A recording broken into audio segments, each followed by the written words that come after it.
السلام علیکم۔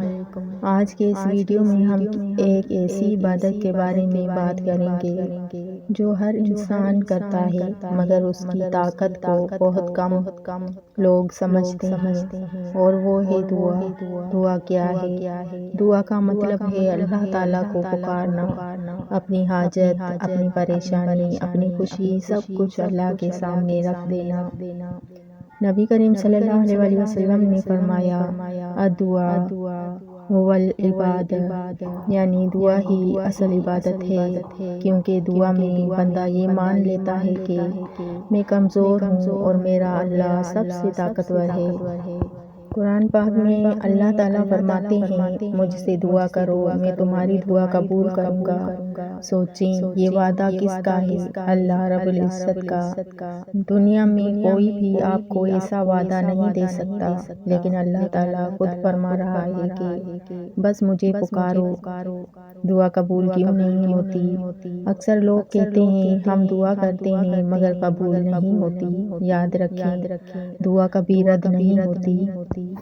دعا 3 طریقوں سے قبول ہوتی ہے۔ وہی چیز مل جاتی ہے جو مانگی ہو، کوئی بڑی مصیبت ٹل جاتی ہے، آخرت کے لیے ذخیرہ بنا دیا جاتا ہے، اور تیسرا طریقہ سب سے بہترین ہے۔ دعا کرنے کا صحیح طریقہ: اگر ہم چاہتے ہیں کہ ہماری دعا قبول ہو تو دل سے دعا کریں، اللہ کی تعریف سے دعا شروع کریں، نبی صلی اللہ علیہ وسلم پر درود بھیجیں، اپنے گناہوں کی معافی مانگیں، حلال کمائی کھائیں، صبر اور یقین رکھیں۔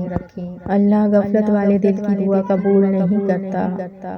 دعا کے قبول ہونے کے خاص اوقات: کچھ اوقات ایسے ہیں جب دعا فوراً قبول ہوتی ہے۔ تہجد کے وقت، سجدے کی حالت میں، اذان اور احکامات کے درمیان، جمعے کے دن، افطار کے وقت، بارش کے وقت، ان قیمتی لمحوں کو ضائع نہ کریں۔ دعا وہ طاقت ہے جو ناممکن کو ممکن بنا دیتی ہے۔ دعا وہ ہتھیار ہے جو تقدیر کو بھی بدل سکتا ہے۔ جب سب دروازے بند ہو جائیں تب دعا کا دروازہ ہمیشہ کھلا رہتا ہے۔ اختتام اور دعا: آخر میں آئیے ہم سب مل کر دعا کریں، یا اللہ ہمیں اپنا مانگنے والا بنا دے، جو ناممکن کو ممکن بنا دیتی ہے، ہماری پریشانیوں کو ہتھیار ہے جو تقدیر کو بھی بدل سکتا ہے۔ جب سب دروازے بند ہو جائیں تب دعا کا دروازہ ہمیشہ کھلا رہتا ہے۔ اختتام اور دعا: آخر میں آئیے ہم سب مل کر دعا کریں، یا اللہ ہمیں اپنا مانگنے والا بنا دے، ہماری جائز دعاؤں کو قبول فرما، ہماری پریشانیوں کو آسانیوں میں بدل دے، اور ہمیں اپنا قرب عطا فرما۔ آمین یا رب العالمین۔